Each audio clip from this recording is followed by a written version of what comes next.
இயக்குனர் பிரேம்குமார் அவர்கள் 1 மணி நேரம் இவர்கிட்ட பேசினா போதும், சினிமா மேல எவ்வளோ தீரா காதல் இவருக்கு இருக்கு அப்படின்றத நம்ம உணர்ந்துக்கலாம். அதை அவருடைய படத்தின் மூலமா நம்மளையும் செய்ய வைப்பார். நம்மளும் அவருடைய படங்களை அவ்வளோ காதலிப்போம். நான் சொன்னேன், ஸ்டார்டிங்ல சொன்னேன், உலகம் எங்கேயோ போய்கிட்டு இருக்கிறப்போ நம்ம பேச மறந்த உணர்வுகளையும் உறவுகளையும் மேம்படுத்தி ஒரு கதையை கொடுத்தாரு. Thank you so much. இது மாதிரி நீங்கள் உங்களுடைய ஒர்க் கண்டினியூ பண்ணிக்கிட்டே இருக்கணும். நாங்களும் உங்களை அப்படி ஆற தழுவி கொண்டு போயிட்டே இருப்போம் இன்னும் பெரிய இடங்களுக்கு. Thank you so much. வாங்க சார், ஒரு சில வார்த்தைகள். அனைவருக்கும் வணக்கம். எல்லாருக்கும் நன்றி அப்படின்னு சொல்லி முடிச்சுட்டு தான் போகணும்னு நினச்சேன். ஏன்னா கொஞ்சம் பதட்டமாக இருந்தது. ஆனால் குறிப்பிட்ட ஒரு சிலருக்கு மட்டும் நன்றியை சொல்லிடணும் அப்படின்னு நினைக்கிறேன். அஃப்கோர்ஸ் இந்த படத்தில் என் கூட இருந்த எல்லாருக்கும் நன்றி.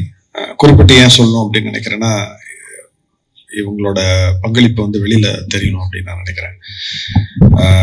முதல்ல என்னோட டைரக்ஷன் டீம், ஏன்னா என் கூட வேலை செய்யறது அவ்வளோ ஈஸி கிடையாது. அது என்னை சகிச்சுக்கிட்டு என் கூட இருந்த அவங்களுக்கு முதல்ல என்னோட நன்றி. குறிப்பா என்னுடைய co directors Kannan and Aravind. ஏன்னா அவங்க தான் என்கிட்ட டைரக்டா பேசுவாங்க. அது எவ்வளோ கஷ்டம்னு எனக்கு தெரியும். அதனால தேங்க்ஸ்.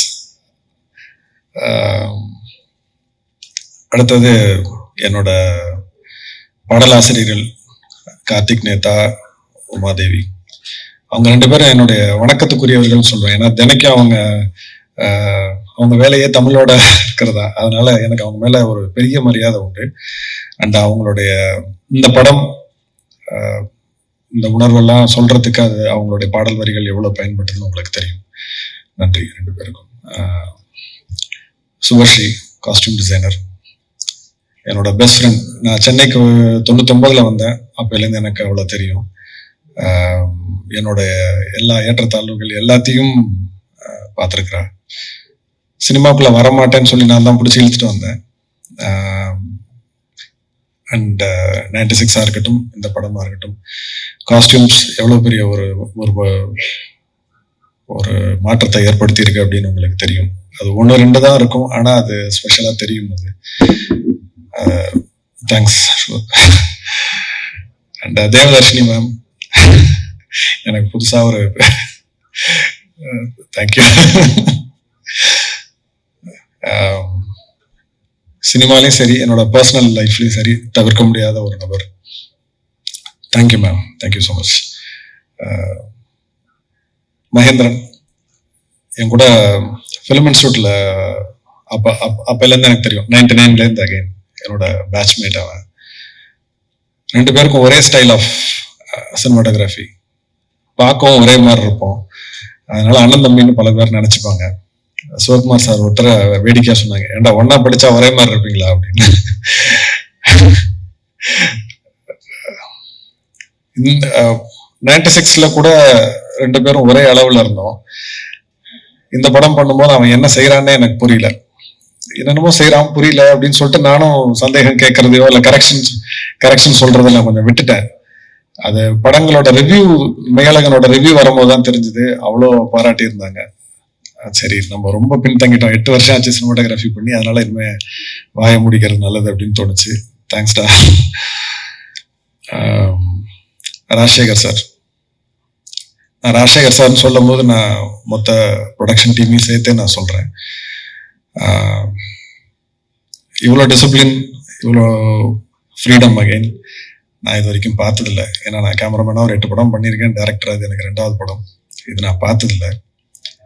அண்ட் பொதுவாக நான் யார்ட்டையாவது சண்டை போட்டேன்னா திருப்பி அவங்கள்ட்ட நான் பேச மாட்டேன். அதோட முடிஞ்சிருச்சு. லைஃப்லேருந்து தூக்கி நான் ஓரமாக வச்சிருவேன் அவங்கள. ஆனால் நான் லைஃப்லேயே அதிகமாக சண்டை போட்டது ராஜசேகர் சார் தான். அவரை விட முடியல, மனசு வரமாட்டேங்குது. Love you sir. ஸோ நான் 2Dன்னு சொல்லும் போது நான் சூர்யா சாரையும் ஜோதிகா மேம் சொல்லி ஆகணும். ஜோதிகா மேம் இது வரைக்கும் எதுக்கும் வரல. கண்டிப்பா ஏதாவது ஒரு அக்கேஷன்ல வாங்க அப்படின்னு சொல்லியிருக்கேன். சூர்யா அண்ணன் கூட நான் அசிஸ்டண்டா இருக்கும் போதே ஒரு 3 படம் ஒர்க் பண்ணியிருக்கேன். இந்த படம் டைரக்டரா. ஒருவேளை இந்த படம் 2Dல பண்ணலன்னா இந்த படம் இந்த அளவுக்கு வந்திருக்குமா, இல்ல இந்த படம் பண்ணிருப்பனா அப்படிங்கறதே டவுட் தான்.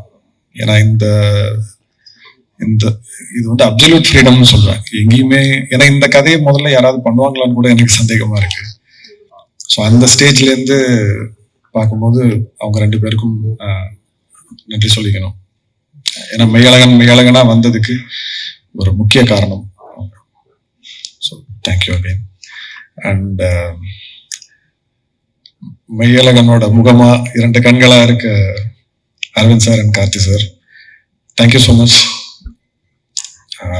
ரொம்ப நிறைவா இருக்கு. ஏன்னா பலரும் அதை சொல்லும் போது, ஏன்னா இந்த படம் பார்க்கும்போது இந்த படம் நல்லா இருக்கு பிடிச்சிருக்குன்னு சொல்றதை விட அதுல வரக்கூடிய அந்த அன்பு, கண்ணீர், சிரிப்பு, அது எல்லாத்துக்கும் நீங்க 2 பேர் தான் காரணம். ரொம்ப நன்றி. அது மட்டும் இல்ல, இந்த படத்துல மட்டும் இல்ல, நான் என்னோட டீம் வந்து எனக்கு ரொம்ப பர்சனல். ஸோ மெய்யழகனுக்கு மட்டும் இல்ல, எங்க டீமுக்கு நீங்க கிடைச்சதுக்கு ரொம்ப ரொம்ப நன்றி. Thank you so much. கடைசியா பத்திரிகை மற்றும் ஊடக நண்பர்கள், எங்களுக்கு ஒரு பெரிய பாலமா நீங்க அமைஞ்சிருக்கீங்க.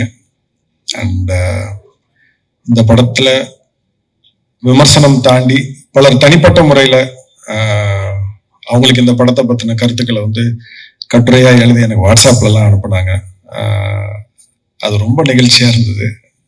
ரொம்ப நன்றி. ஸோ அந்த படத்தை பத்தி மட்டும் இல்லாம குறிப்பிட்டு தனித்தனியா ஒரு டிபார்ட்மெண்ட் பத்தி எல்லாம் எழுதியிருந்தீங்க. ரொம்ப ரொம்ப நன்றி. உங்க ஆதரவு எப்பவுமே எங்களுக்கு வேணும். நன்றி, வணக்கம்.